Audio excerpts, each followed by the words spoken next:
सभी मित्रों को मेरा सादर प्रणाम है। और आज की वीडियो एक ज्वलन समस्या जो नया यूथ है उसको, नौकरी की जो समस्या है, रोजगार की नहीं, नौकरी की समस्या, उसको इलेक्शन में बड़ा रहा कि रोजगार की बड़ी समस्या। ठीक है, उस रोजगार की समस्या के लिए जिम्मेदार कौन है, और अपने बच्चे को आप चाहते हैं कि अगर उस रोजगार की समस्या में न फंसे तो आप क्या करें, ये आज इसी पे मेरा फोकस है। और ये बेहद उपयोगी हमारे छात्रों के लिए है जो नौकरी के कगार पे हैं या 2-4 साल बाद में उस समस्या को फेस करेंगे। क्योंकि मैं बहुत सारे सेल्फ फाइनेंसिंग जो इंस्टीट्यूट हैं उनमें जाने का मुझे अवसर प्राप्त है, और मैं प्रैक्टिकल में जा रहा हूँ, बाकी सिलेक्शन कमिटीज़ में जा रहा हूँ, और उनसे इंटरेक्शन का पूरा मौका है। और मैं सब्जेक्ट के नॉलेज के लिए उनका वाइवा लेता हूँ या उनसे बात करता हूँ। मुझे जो फील होता है, आज मैं इस वीडियो में उसे डाल रहा हूँ कि सरकार उसके लिए जिम्मेदार जितना है वो तो है ही है, सबसे बड़ी जिम्मेदारी हमारी। कारण उसका मैं आपको बताऊं कि क्यों क्यों हमारी जिम्मेदारी है और क्यों हमको रोजगार नहीं मिल रहा है। 90% गांव बेस्ड में जो कॉलेज चल रहे हैं, इवन देन शहरों के कॉलेज भी, जो एक बड़ी मात्रा में यूथ निकल रहा है, वो रोजगार नहीं पाने के लिए खुद जिम्मेदार है। बड़ा आश्चर्य मुझे होता है कि जब मैं उनसे पूछता हूँ, बड़ी निराशा मुझे होती है कि एमएससी और बीएससी का बच्चा को क्या हो गया, क्या कुछ बता ही नहीं पा रहा है। नौकरियां चाहे गवर्नमेंट की हों चाहे प्राइवेट की हों, बिना बताने वाले का कहीं गुजारा नहीं। हर जगह टेस्ट है, हर जगह कंपटीशन है, हर जगह इंटरव्यू है। प्राइवेट में चूंकि मुझे अवसर प्राप्त है, डाबर में इंटरव्यू मैंने दिया है। मेरे तमाम दोस्त बड़ी बड़ी कंपनियों में केमिस्ट्री में आजकल वाइस प्रेसिडेंट, प्रेसिडेंट या बड़े पदों पर 25-30 साल नौकरी करने के बाद। तो नौकरी की कमी नहीं है, रोजगार की कमी नहीं है। अगर नहीं मिल रहा तो उसके पीछे आपकी कमी। आपको, आप बताइए, कुछ आता नहीं है, आप एमएससी में हैं और आपको सपोज कि हाई स्कूल का एस्टिक एसिड का फार्मूला, यूरिया का फार्मूला आपको नहीं आ रहा है, आपको कौन नौकरी देगा? आप बताइए, कौन नौकरी देगा? किस नौकरी में आप सेलेक्ट होंगे? गवर्नमेंट में तो मान लीजिए एक अनार 100 बीमार वाली हालत है, वहाँ तो और भी थोड़ी जोर आजमाइश है। इवन देन प्राइवेट में कोई आदमी आपको नौकरी कतई नहीं देगा, चाहे आपको मंत्री परिचित हो, एमएलए परिचित हो, फलाने परिचित हैं, मीनिंगलेस। आपको ठेकेदारी तो दिला सकते हैं, अपने अंदर कमीशन वाला काम तो करवा सकते हैं, लेकिन आपको नौकरी वो नहीं दिलवा पाएंगे। कारण क्या है कि इन कंपनियों के जो मालिक हैं वो कोई छोटे मोटे आदमी नहीं हैं। ये कंपनी चलाने वाले लोग हजारों करोड़ के आदमी हैं। इनकी कंपनी रेनबैक्सी, चाहे वो कार्ड, चाहे केमिकल लाइन की मैं कंपनी की बात आज कर रहा हूँ, कम से कम ये पार्टी फंड से लेके और देश की ग्रोथ में इनका एक बड़ा योगदान है। ये किसी के कहने से, किसी गधे को जिसको कुछ नहीं आता है, ये अपनी कंपनी में रखने वाले नहीं। गवर्नमेंट नौकरी का जो एक परिपाटी चली आ रही है, एक बार नौकरी मिल गई तो गधा घोड़ा सब एक ही डंडे से हाँका जाएगा। और यही अपने देश के विकासशील का विकासशील बने रहने का एक कारण भी यही, विकसित नहीं हो पाया 70 साल में, इसका कारण यही। मेरी एक स्टूडेंट कविता गौड़, नाम ले रहा हूँ, वो छिपाने वाली बात है, यहाँ की भी अच्छी स्टूडेंट थी, यहाँ के टॉपर थी, हमारे यहाँ की कॉलेज लेवल पे अच्छी थी। ठीक है, नीचे का करियर आगे पीछे रहा होगा थोड़ा। चांस की बात है कि आज वो वाशिंगटन में एक मशहूर कॉलेज में प्रोफेसर है। उसने अपना खून जलाया है। 6-7 सालों में येल यूनिवर्सिटी या किसी यूनिवर्सिटी से उसने पीएचडी की। चूँकि आती है, बड़ा स्नेह रखती है, आती है, इंट्रैक्शन है उससे अभी भी, बहुत मानती है। आज अमेरिका में उसको जॉब की कमी नहीं है, कारण वहाँ परमानेंट कहती है जॉब नहीं मिलता। सबसे 2 साल, 2.5 साल के, 3 साल के बॉन्ड पे रहती है। अच्छा काम है तो एक्सटेंड होगा, नहीं तो फिर नहीं होगा। अच्छी सैलरी मिल गई तो वहाँ से स्विच ऑफ करके दूसरी जगह चली जाती है। वही हाल अपने इंडिया में भी है। मैं तमाम सॉफ्टवेयर इंजीनियर्स को जानता हूँ, तमाम ऐसे लोगों को कंपनी लाइन में जानता हूँ जो स्किल्ड हैं। वो स्किल्ड लोग के पास नौकरी की कोई कमी नहीं है। जो बनिया लोग हैं, शहर के व्यापारी हैं, बिल्डर हैं, इनके यहाँ भी अगर कोई कर्मचारी स्किल्ड है, उनको लगता है कि ये हमारे लिए हमारा हाथ पांव है, उसकी भी सैलरी वो गवर्नमेंट इंक्रीमेंट से ज़्यादा बढ़ा देती है। हमारा एक स्टूडेंट वहाँ थे, पढ़ने में जरूर कमज़ोर, लेकिन बाकी सब में वेरी लॉयल बहुत थे। उसकी नौकरी मैंने देखा, 5,000 रुपये में उसने स्टार्ट किया नौकरी। ठीक है, एक इंट्रोडक्टरी परिचय मैंने करा दिया सेठ जी से। वो 8 सालों के अंदर अंदर उसने कहता है कि मैंने पैसा देकर काम सीखा है, पैसा भी लिया और काम सीखा है। 8 सालों के बाद उसने स्किल अपनी इतनी अच्छी कर ली कि आज 2-3 कंपनी का मालिक है, अच्छा व्यापार करता है। सेठ जी उसको छोड़ना नहीं चाहते थे, 20,000 रुपये महीने और गाड़ी का खर्चा देते थे। कह रहा था कि मुझे 30-40 हज़ार दे देते अगर मैं रुका रहता था। क्यों? क्योंकि वो स्किल्ड है, अपनी स्किल को उसने डेवलप किया। एक दिशा में नहीं अच्छा था, ठीक है, लेकिन दूसरी दिशाओं में अच्छा, बहुत ही अच्छा, बहुत लॉयल है, जिसके अंदर गुण चाहिए, चरित्रवान है, बहुत ही ज़्यादा विश्वसनीय है, बहुत कर्मठ है, 1000 क्वालिटी उसके अंदर, फेथफुल है। तो अगर आपका बच्चा मेहनती है, जब तक पढ़ रहा है मेहनत से पढ़ रहा है, कोई काम कर रहा है, अपनी स्किल को डेवलप कर रहा है, मुझे नहीं लगता उसको नौकरी की कोई कमी है। वाइट कॉलर जॉब भले न मिले, लेकिन मेहनती है तो कभी भूखों नहीं मरेगा। भूखों छोड़िए, प्रॉस्परस हो। कल मैं एक कहते हैं ना, मोदी जी पकौड़ा बेचने के लिए कहते हैं, क्या बुरा कहते हैं पकौड़ा बेचने। पकौड़े वाले तो इनकम टैक्स के बहुत बड़े बड़े प्लेयर हैं यहाँ पे, स्किल्ड पकौड़ा वाले। कल एक एमकॉम बच्चा हमारे यहाँ का तैयारी करता, कहीं होगा ही, सब्जी से ऐसे ही मैं बड़ा मानता हूँ, छोटा भाई भी उसका बीएससी में था, थोड़ी मदद करता। मैंने कहा कि तुम्हें जॉब के लिए, तो बोला कि एक जगह स्कूल में जॉब मिल रही है साहब, तैयारी भी थोड़ा करता हूँ, लेकिन ठीक है थोड़ा टाइम देना पड़ेगा, पैसा 10-15 हज़ार देंगे, वो जो भी दे आ जाए। लेकिन उसने जो बताया मुझे, वो क्यों नहीं जाता है 2 घंटा 3 घंटा ठेले पे सब्जी बेच के अपनी स्किल्ड से, अपनी बातों से, अपनी मेहनत से 1,000 रुपये के आसपास डेली पैदा करता और पूरे दिन फिर तैयारी करता।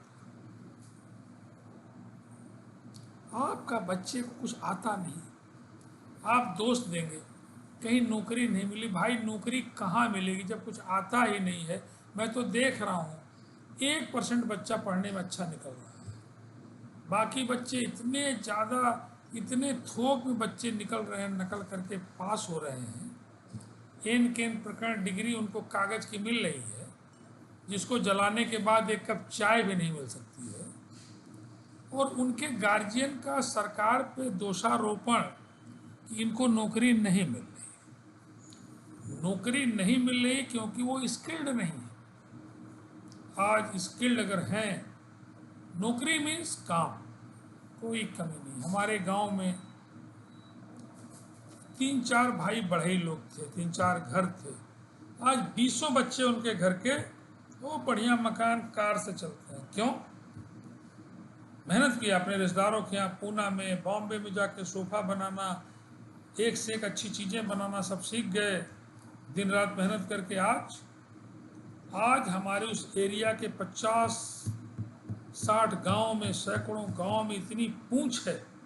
मिस्त्री जी नए लड़के हैं, 700 रुपये दिहाड़ी है, 800 रुपये है, 600, जैसा जहाँ है, ठीके पे काम लेते हैं, हाईली प्रॉस्परस है। एमए पास करके, बीएड पास करके, एक किसी टूटे स्कूल में 1,000 रुपये पढ़ाने से 1,000 गुना अच्छा है कि स्किल्ड लेबर बनी। आप पढ़ाई में कुछ जानते नहीं, ट्यूशन आप पढ़ा नहीं सकते। आज अगर आप साइंस के विद्यार्थी, इंग्लिश के विद्यार्थी, ठीक आर्ट्स में नहीं है, कम से कम एक पर्टिकुलर एक बड़ी एरिया में आपको कुछ आता है, तो आपको इतना पैसा कोचिंग और ट्यूशन में, लोगों के कंसल्टेंसी में है कि आप भूल जाएंगे कि नौकरी क्या होती है। आपको केमिस्ट्री, मैथ, फिजिक्स कुछ आती है, नोएडा, ग्रेटर नोएडा, इन छोटी छोटी बाजारों में पैरेलल एजुकेशन इतना हो गई है कि आपको पैसे की कमी है ही नहीं, बशर्ते आपको आना चाहिए। आपका रोज इम्तहान है, बच्चा आपसे जो पूछता है वो रोज आपकी परीक्षा है। गवर्नमेंट में आपकी रोज की परीक्षा नहीं है। बहुत सारे लोग सेलेक्ट होके आ गए इनके प्रकरण, जिन्हें कुछ नहीं पढ़ाना आता, लेकिन फिर भी वो सरवाइव कर रहे हैं। लेकिन 99% अगर आपकी नौकरी है, मैं कई लोगों को जानता हूँ, एक हमारा जूनियर जेडएस कैडला का सीनियर वाइस प्रेसिडेंट है, नौकरी उसको डिग्री कॉलेज की टीचिंग की पीएचडी करने के तुरंत बाद मिल गई थी बिहार में। यूनिवर्सिटी में हो जाता, तेज आदमी था, पेपर पर अच्छे थे, लेकिन ठीक है, बोकार्ड से करियर स्टार्ट करने के बाद आज सीनियर वाइस प्रेसिडेंट, करोड़ों में उसकी सैलरी। तो अगर आप स्किल्ड हैं तो आपको नौकरी की कोई कमी नहीं। तमाम गवर्नमेंट के लोग छोड़ के प्राइवेट सेक्टर बड़ी बड़ी नौकरियों में हैं।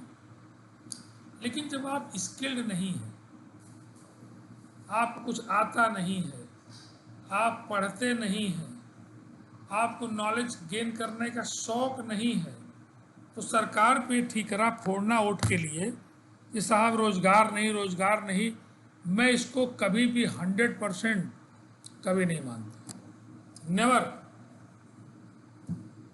अगर आपको प्रॉस्पेरिटी चाहिए, बढ़िया से खाना पीना चाहिए, तो आप अपने हुनर को बढ़ाइए। चाहे कोई हुनर हो, पढ़ाने का हो, मिस्त्रीपन का हो, राजमिस्त्री का हो, मोबाइल बनाने का हो। देखिए मोबाइल के बनाने वालों की भीड़ है, मोबाइल बेचने वालों से ज़्यादा मोबाइल बनाने वालों की इनकम है। क्यों? घड़ी बनाने वाले की इनकम, मैं देखा कि एक घड़ी वाले छोटी सी दुकान यहीं पे है, 2 बेटे, वो मकान, दुकान, घर द्वार, क्या घड़ी बनाते। अगर आपने कुछ हुनर सीख लिया, खेती में ही अगर आपने कुछ क्रिएटिव दिमाग लगा के क्रॉप फसलें बेचना, बोना शुरू कर दिया, तो आप क्या सोचते हैं कि आप रोजगार रहित रहेंगे? रोजगार नहीं पाने के पीछे आपका बच्चा, जिस एज में हम हैं, आपका बच्चा, हमारे छोटे भाइयों के बच्चे जिम्मेदार हैं, जो बाप के ऊपर बोझ हैं, परेशान पिता को करते हैं कि आपने कुछ किया नहीं। वे क्या किया नहीं? तुमको पढ़ाया लिखाया, तुमको सुविधा दी, तुम पढ़ ही नहीं रहे हो। पैसे तो दे सकता 99% सबके घर में बैठा के पढ़ाएगा, सबको पढ़ाना आता है। आप पढ़ेंगे नहीं, लिखेंगे नहीं, भ्रष्टाचार की कहानी गाते रहेंगे। उसका 20 लाख में हो गया, उसका 25 लाख में हो गया, उसका 40 लाख में हो गया। फ्रस्ट्रेशन वाली बात, नंबर 1 में नहीं रहेंगे। हम तो उन लोगों के बीच रहे जो नंबर 1 में रहते रहे। आज भी मैं सोचता हूँ कि हमारे प्रोफेसर एस एम वर्मा साहब की 5 बेटियाँ, किसी को शॉर्टकट नहीं, विदाउट कोचिंग सबसे छोटी बेटी मेडिकल में आई, एमडी में आई, डीएम न्यूरोलॉजी एक ही सीट से बीएचयू में आई, धूम मचा रखी। क्यों? एक बेटी आईटी के प्रोफेसर है, एक अमेरिका में साइंटिस्ट। क्यों?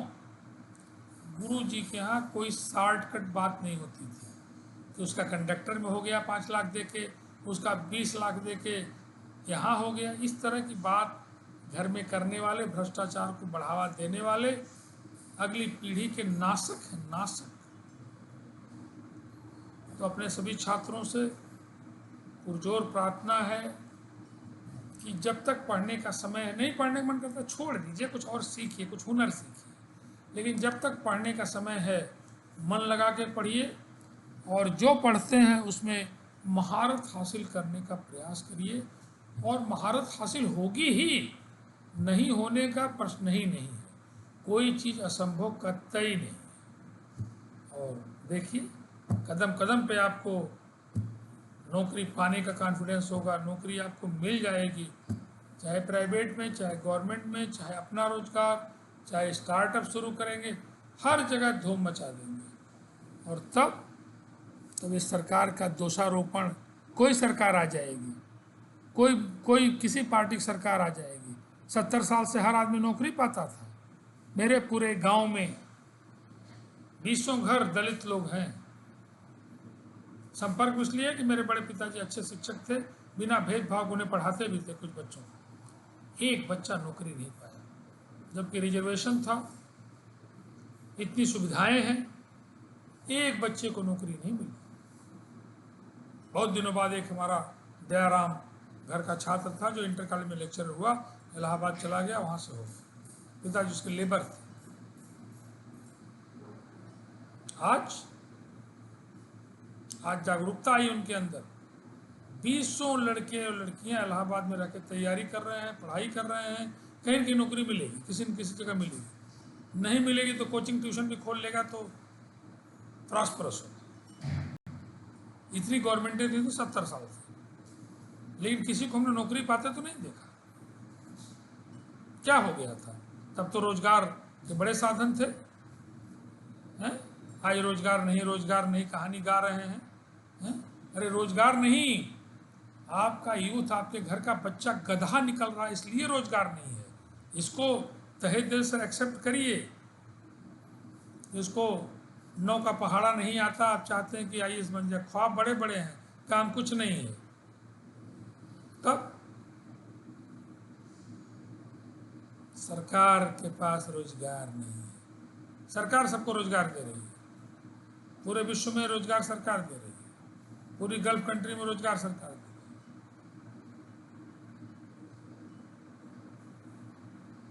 तो पुनः एक बार अपने छात्रों से ये अपील करते हुए, अपील पढ़ के जब तक पढ़िए, जम के पढ़िए, जिससे कि नौकरी आपको चुटकी मिल जाए। यही का लड़का सद्दाम हुसैन, हमारा छात्र, आज ISC बंगलौर में प्रधानमंत्री फेलोशिप में 80,000 रुपये महीने पाता है। रोज रॉयल सोसाइटी में पेपर छापता है। एक गरीब घर का सद्दाम है, BSc कर रहा था यहाँ से। DS कॉलेज की हिस्ट्री में कोई नहीं किया होगा। मैं बराबर मोटिवेट करता था, क्योंकि मैं IIT कानपुर में रहा था, कि अगर IIT से तुमने MSc कर ली तो इंजीनियर किसी स्तर के नहीं रहेंगे तुम्हारे, जो प्राइवेट घूम रहे हैं तुम। वही हुआ। यहाँ रहते हुए तैयारी करके IIT रोपड़ से MSc उसने किया, JRF निकाला, आज प्रधानमंत्री फेलोशिप है। उसको नौकरी करनी है, दस्ट फेलोशिप, दस्ट नौकरी उसके पॉकेट में हमेशा रहेगी। नौकरी का दूना 80,000 रुपया महीना प्रेस्टिजियस प्रधानमंत्री फेलोशिप पा रहा है। आप अपने बच्चे को, उन बच्चों को अपना रोल मॉडल मानिए, कुछ आएगा, नौकरी मिलेगी। कपिल देव एक बच्चा हमारा है, BSc से ही लग गया, CGL की तैयारी लगा करने, डिवीजन थोड़े कम आए, जुझारूपन आ गया, पढ़ने लगा, एक्साइज में इंस्पेक्टर हो गया था, एक्साइज अफसर हो गया, आजकल महाकाल में है। बराबर कहता है गुरुजी, वही भक्ति है, वही प्रेम है। आइए, तमाम बच्चों को मैं राइज करते देख रहा हूँ, लेकिन किसको? उसी बच्चे को राइज करते देख रहा हूँ, चाहे सिंगापुर में हो, अमेरिका में हो, यहाँ के DS के बच्चे जो जुझारू हैं, जो दिन रात अपने करियर के लिए पढ़ रहे हैं, लिख रहे हैं। नंबर 1 प्रोसेस वहाँ है। 20 लाख 25 लाख दे के वो कंडक्टर और बाबू बनने के लिए जुगाड़बाजी नहीं कर रहे हैं, घर को परेशान नहीं कर रहे हैं, घर के एसेट हैं। बच्चे को अपने घर का एसेट बनाइए, बच्चे को अपना बोझ मत बनाइए। और बच्चों को भी, बड़े बच्चे हैं, इतने समझदार हैं कि बोझ मत बनिए, घर के एसेट बनिए, घर के कुछ मददगार बनिए। और उसका एक ही रास्ता है, पढ़ाई, दूसरा कोई रास्ता नहीं। तो बीइंग ए शिक्षक, अपने छात्रों को पुनः एक नैतिकता के राह पर चलते हुए अच्छे कर्मयोगी बनने की मैं सलाह देता हूँ, और बहुत बहुत सभी को आशीर्वाद।